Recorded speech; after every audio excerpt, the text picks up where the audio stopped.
Yes, sir. Mr. Didat, you've been telling us, Mr. Didat, you've been telling in your speech today about the contradictions of the Bible. That's very good. Secondly, you were saying about the fact that the Bible hasn't lived up to its contents. That's fine as well. That's one side of the story, but can you scientifically show some facts from the Quran to show that the Quran is a revelation from God, please? That would be ideal for the Muslims and the non-Muslim brothers. Yes. You see, there are so many things in the Quran which lends itself to scientific discoveries and proving of creation. For example, you see, if you meet one of these young men or learned people, those who say that there is no God, it's one of the answers to the previous question. Now it depends on the type of person that you are meeting. You can use the type of facts that you have at your disposal.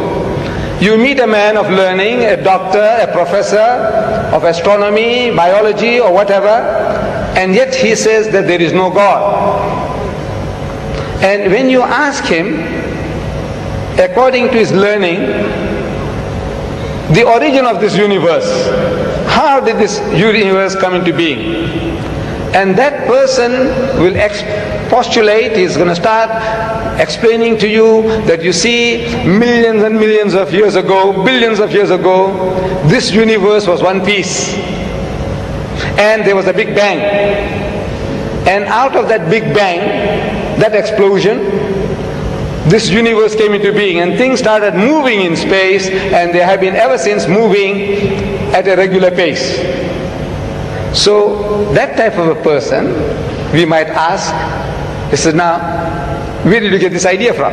When did you learn this about the Big Bang? So no, yesterday. Because 50 years is yesterday in the history of man. 50 years is only like yesterday. So he discovered that there was a Big Bang according to our astronomers, according to our physicists, and out of that this universe came into being. So he said, you see, an illiterate man in the desert 1,400 years ago, he couldn't have known that, could he? So he says, no, never.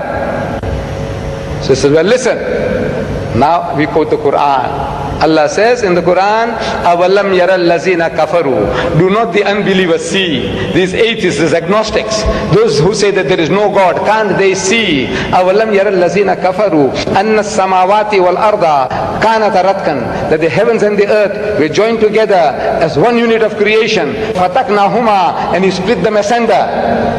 And the biologist, you ask him, where does life originate? He says, in the sea, in the water, in the mire. Where did you get that from?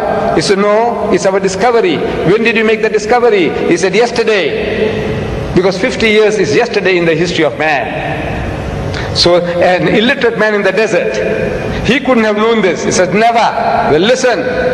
Allah tells us through Muhammad, he said, وَجَعَلْنَا مِنَ الْمَاءِ كُلَّ شَيْءٍ حَيٍّ. And he has made from water every living thing. أَفَلَا يُؤْمِنُونَ. Will you then not believe? You atheist, you agnostic, you man of science, will you not believe? He said, look, where did Muhammad get all these ideas from? Plant life, animal life, vegetable life, every life, he says, has got pairs. 1400 years ago, in the desert, this man is talking. Where did he get the idea from? He says, Subhanallazi khalaqal azwaja kullaha. Says, glory be to God, who has created mates of everything. Mimma tumbitul ardu, of that which the earth produces. Wa min anfusikum, and from among yourselves, of the animal kingdom. Wa mimma la ya'lamun, and of the things that you know not. Male, female, positive, negative. He says, created mates of everything, of the things that you know and of the things that you don't know. So these are for people with eyes, with sense. They can see that this is not the work of Muhammad. An illiterate man in the desert could never have been able to utter these things. It is from the source of creation who has been giving it to him, that this is the book of God.